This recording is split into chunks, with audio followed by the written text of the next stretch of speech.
NCP के बंटवारे के बाद आज बड़ा सवाल यह है कि आखिर उन्हीं राजनीतिक पार्टियों में बगावत और विभाजन क्यों हो रहा है जिन्हें एक परिवार द्वारा चलाया जा रहा है। और जो कुछ यहां हुआ है महाराष्ट्र में खास तौर पर उद्धव ठाकरे के साथ जो हुआ और शरद पवार के साथ जो हुआ, ये खानदानी पार्टियों के लिए एक खतरे की घंटी है।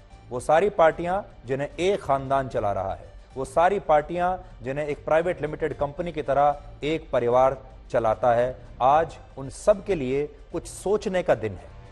वर्ष 2018 से लेकर अब तक पिछले 5 वर्षों में कुल 6 बड़ी राजनीतिक पार्टियां बगावत के बाद टूट चुकी हैं, बिखर चुकी हैं। इनमें उद्धव ठाकरे की शिवसेना है, जिसका गठन 1966 में बाला साहब ठाकरे ने किया था।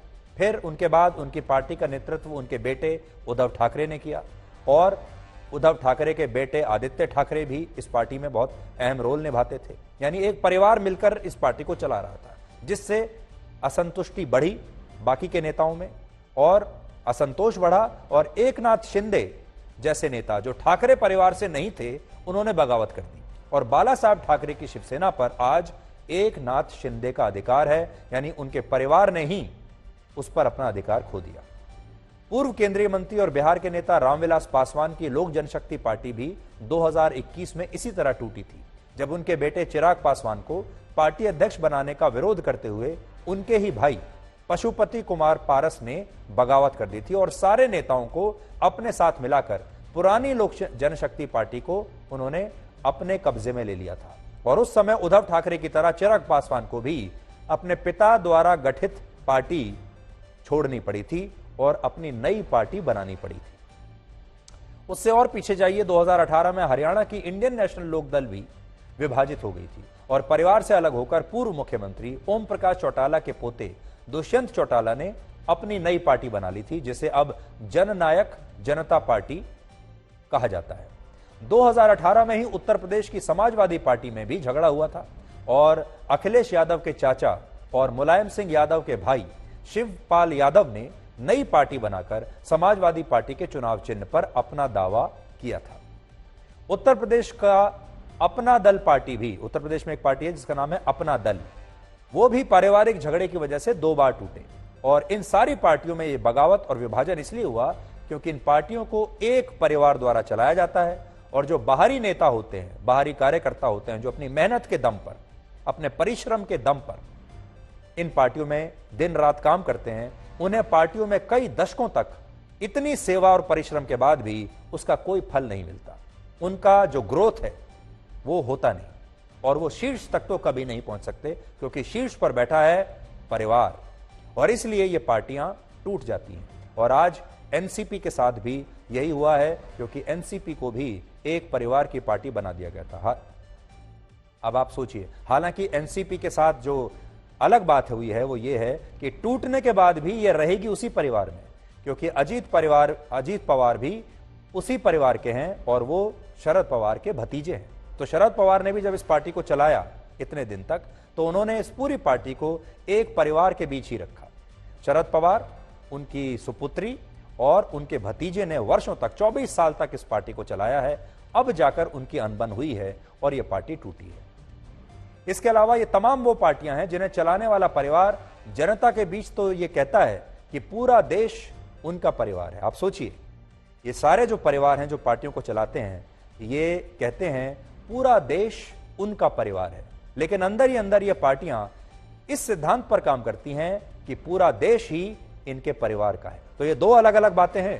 कहते तो ये हैं कि पूरा देश मेरा परिवार है, लेकिन मानते ये हैं कि पूरा देश मेरे परिवार का है। यानी दिखाया जाता है कि पूरा देश इनके परिवार जैसा है, लेकिन असल में ये मानते हैं कि पूरा देश इनके परिवार का एक साम्राज्य है। वर्ष 1950 में जब भारत में गणतंत्र की स्थापना हुई, उस स्थापना के साथ ही हमारे देश में राजा महाराजाओं वाली शासन व्यवस्था को समाप्त कर दिया गया था। उससे पहले हमारे यहाँ राजे रजवाड़े हुआ करते थे, राजा महाराजाओं के साम्राज्य हुआ करते थे और उस समय लोकतंत्र वाली व्यवस्था भारत में लागू हुई। भारत एक लोकतांत्रिक देश बन गया जिसमें नेताओं को जनता का सेवक बनकर जनता की सेवा करनी थी। यानी नेता कौन है? वो जनता के सेवक है, कहा तो यही जाता है। लेकिन धीरे धीरे यही नेता लोकतांत्रिक राजा महाराजा बन गए। वो राजा महाराजा बन गए जो लोकतांत्रिक व्यवस्था में चुनकर यहां तक पहुंचे हैं, लेकिन इनके नाजो नखरे वही हैं जो राजा महाराजाओं के हैं।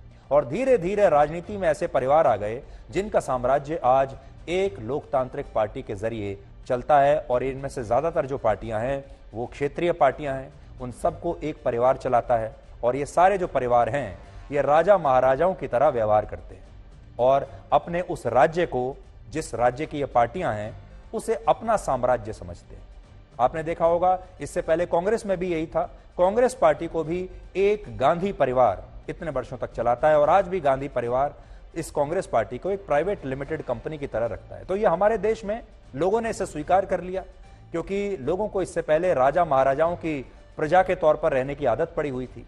अब राजा महाराजा जब चले गए तो उनकी जगह बड़े बड़े नेता आ गए और उसी तरह की जय जयकार नेताओं की होने लगी।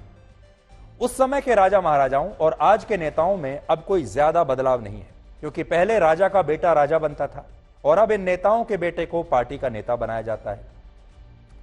अब जो तस्वीरें आपको दिखा रहे हैं ये तस्वीरें वर्ष 1938 की हैं, जब अलवर के महाराजा तेज सिंह अपने दरबार के मंत्रियों और प्रजा के बीच जब आते थे तो प्रजा सिर झुकाकर उनका अभिनंदन करती थी। कैसे करती थी देखिए जरा, आपको बड़ी स्क्रीन पर आज हम दिखा रहे हैं। यह राजा महाराजाओं का दौर था, 1938 का दौर।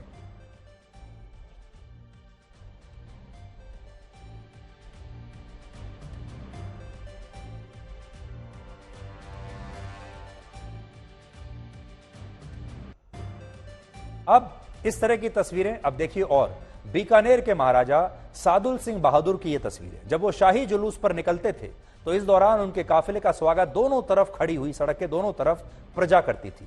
राजा का स्वागत प्रजा इसी तरह किया करती थी। और तब में और आज में क्या फर्क है? आज यही नेता बड़े बड़े रोड शोज करते हैं, जुलूस निकालते हैं, बड़ी बड़ी रैलियां करते हैं और प्रजा को वहां पर आना पड़ता है और इनका अभिनंदन करना पड़ता है। बस फर्क इतना है कि अब नेताओं के समर्थक प्रजा बनकर उनका इस तरह से स्वागत और अभिनंदन करते हैं सड़क के दोनों तरफ खड़े होकर।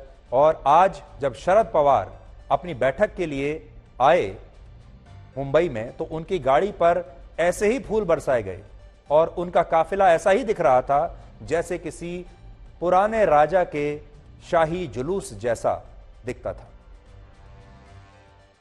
बस फर्क सिर्फ इतना है कि पहले राजा महाराजा रथ पर आते थे, घोड़ों पर आते थे, बग्गी में आते थे, और आज के जो राजा महाराजा, नेता रूपी राजा महाराजा हैं, वो बड़ी बड़ी महंगी गाड़ियों में, एसयूवीज में आते हैं। पहले राजा महाराजा महलों में रहा करते थे, आज के जो राजा महाराजा हैं वो बड़े बड़े बंगलों में आते हैं, बड़े बड़े बंगलों में रहते हैं और स्वागत उनका वैसे ही किया जाता है जैसे राजा महाराजाओं का होता है। और प्रजा आज भी उनकी जय जयकार करती है, वैसे ही जैसे राजा महाराजाओं की जय जयकार हुआ करती थी।